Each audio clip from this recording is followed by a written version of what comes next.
let's talk Netflix. I heard there's news in Netflix that they're trying to put ads on, and that's just going to make me delete my subscription. So let's talk about that.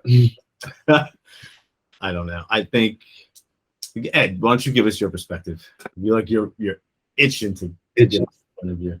Okay. Well, no, it's not going to affect your subscription. It's going to be a different price point where you can get in the game for cheaper, but you get ads as part of it. So my whole thing is like, is that going to completely fail, or is it going to prompt like higher level brands just because they could reach a large audience potentially because of how big Netflix is? Or is it going to have like an effect where Netflix advertising is more like advertising on local, a local TV station as opposed to being on a, you know what I mean? Something like that. Oh, it's a tough one. It's like, it's never going to be mom and pop shops, but is it going to be medium-sized businesses that are advertising? But what strikes me, I mean, Netflix in particular is like, they're trying to do this when they're having a trend in subscribers unsubscribing.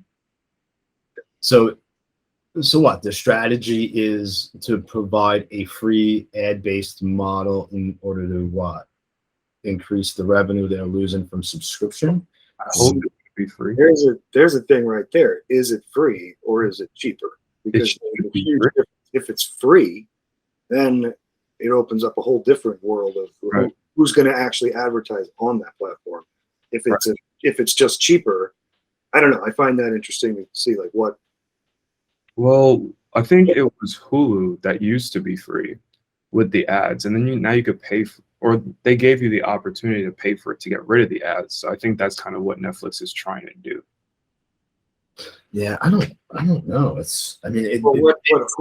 Hulu did was it was still a paid subscription, but they had ads, and then they had limited ads, and then they had no ads. But then they added live TV, so you're getting cable through Hulu, right? But there's no way to have, like right now I pay for live TV and the no ad experience, but the no ad experience does not affect the live TV.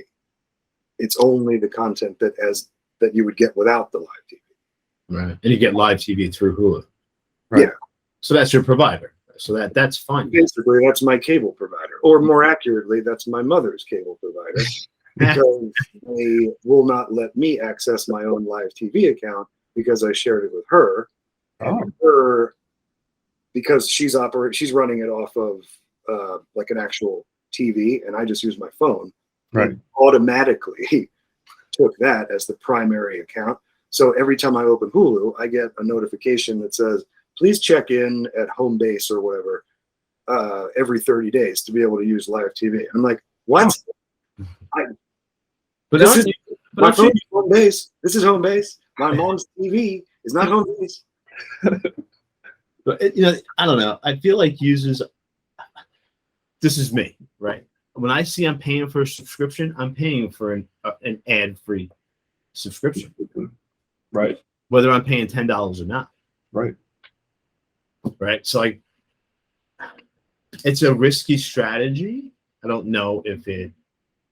I mean, the same problem the cable industry has, right? The cable industry covers a certain footprint, and when they get all the potential homes they could potentially get out of that footprint, their revenue is capped. And then they've got to search for new ways to increase revenue streams, right? They have telephone service, they have broadband, they have subscription video on demand, and they have cameras, and they give you a router that can only go so far, so they need to upsell you on extenders, and they try to find all these interesting ways to increase revenue, but does that really, at the end, help the consumer?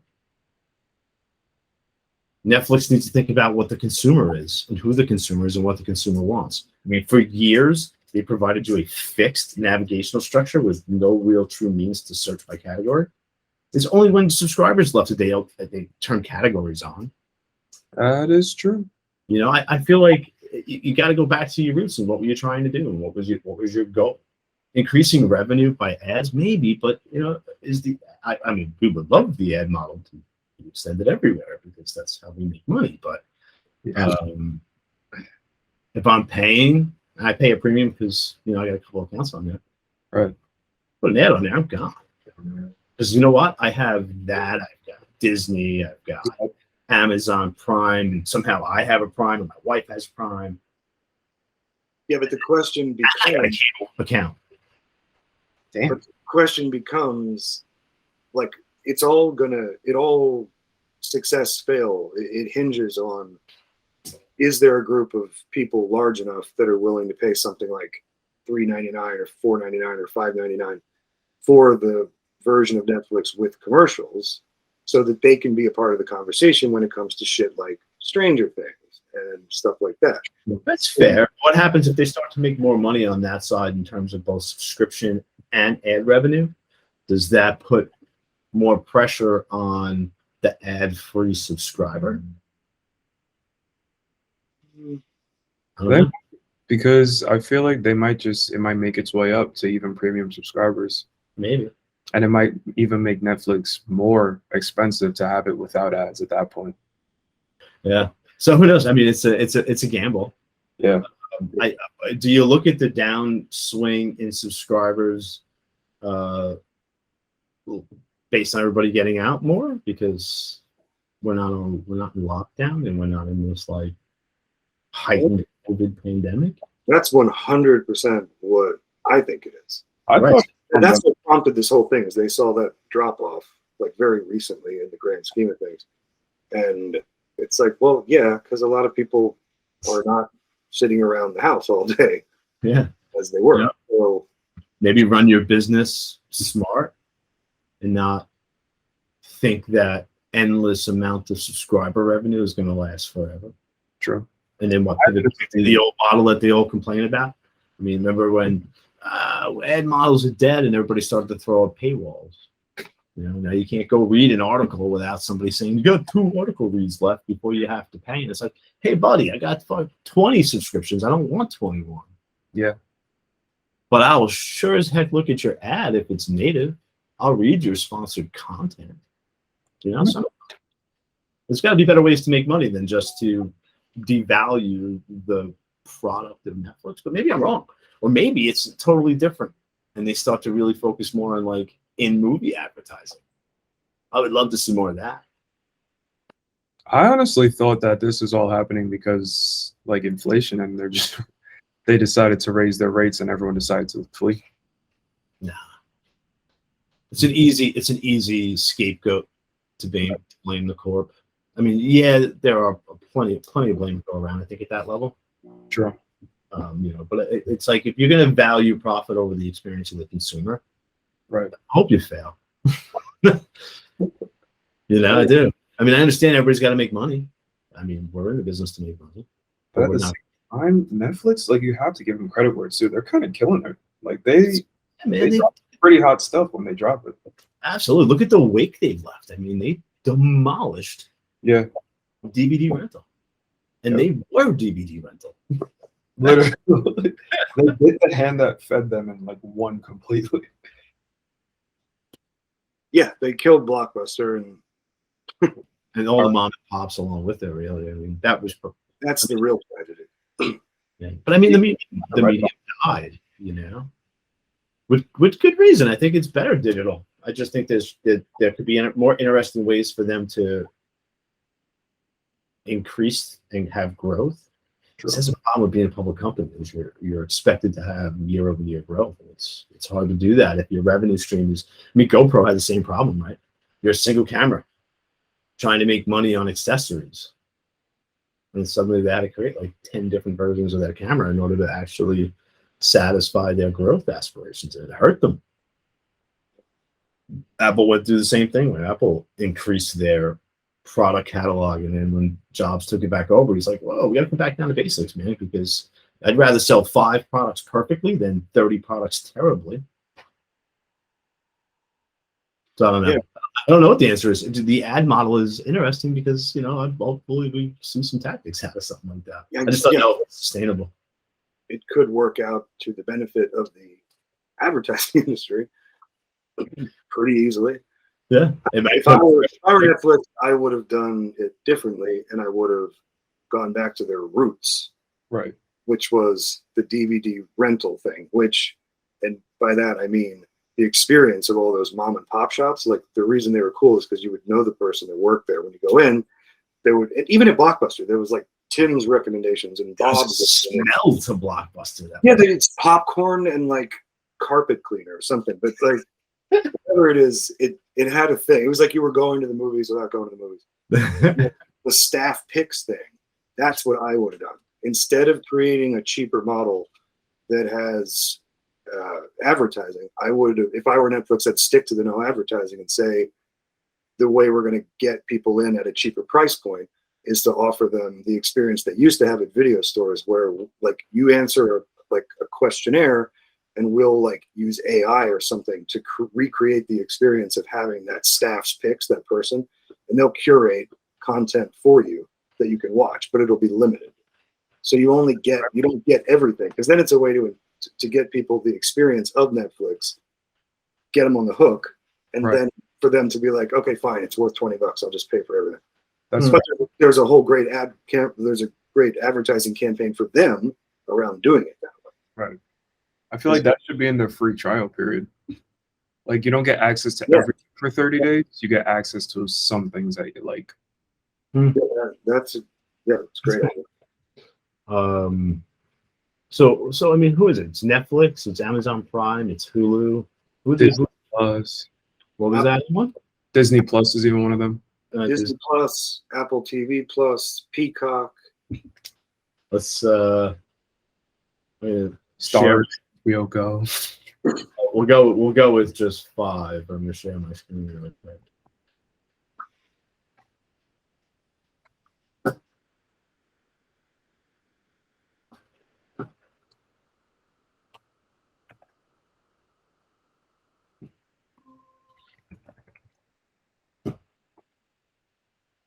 I thought it would be interesting to show them across the trends.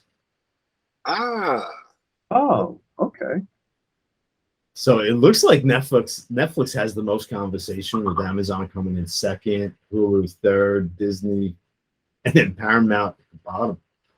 That checks out. I'm surprised Paramount Plus is Even on there. Well, I'm surprised. I'm surprised they're not ahead of Disney.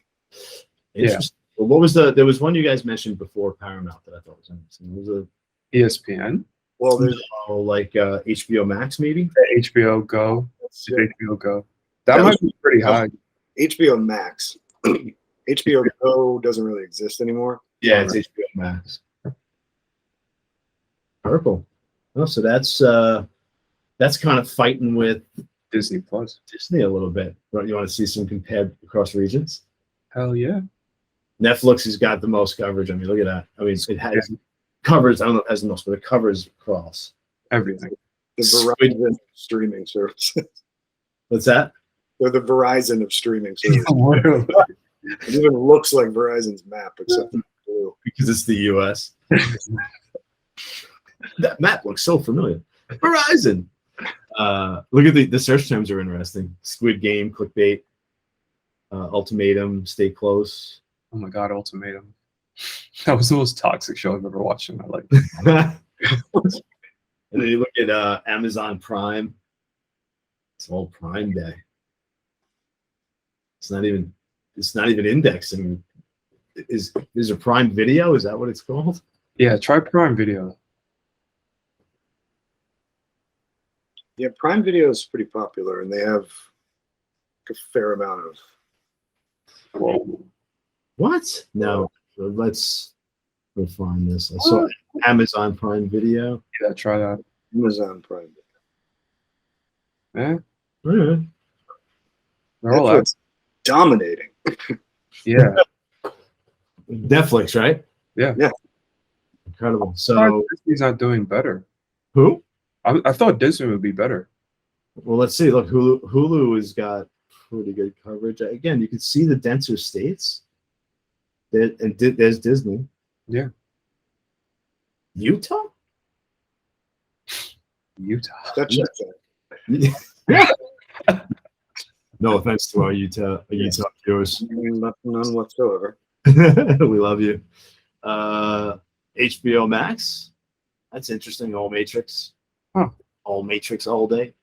But they got But you're looking deeper at their map, and it's like they've got more of a spread of interest. Yeah. They Yeah, do. because it's not all Matrix all day. It's like all Westworld all day. All True. Just have a wide coverage. they have the best content that exists in the market. Period. Hands down, no question. Euphoria, like that's like everyone my age. That's what they're watching right now. Yeah, I tell you, Euphoria's not even like up in the first couple of pages here. Because if HBO, the thing itself, was only a streaming service, just like Netflix is, it would be on par with Netflix. Yeah, well, I have cable because I use my cable account No to offense. get all of my apps on my streaming devices to work. Right. And that's But I have basic. I don't pay for anything crazy. Right. But then I pay for all these. I just use my uncle's cable account to get everything. It's pretty fun. I don't think I've ever paid for anything. One day there's going to be a service that for some reason breaks through all of this, and just everyone will have that, and it will have everything on it, and that will be it. It'd be great if there was a way to like have a cable company that brings it all together. I have a cable company that makes cable. What is it called? Streaming? Texas for HBO Max. Texas. Coming in hot. I thought it was Netflix. Oh, wait, no. Why is it blue? Netflix was Hawaii coming in at number one. Wow. Yeah, Google Trends is fun. Didn't know they had the internet. Ed's floating head.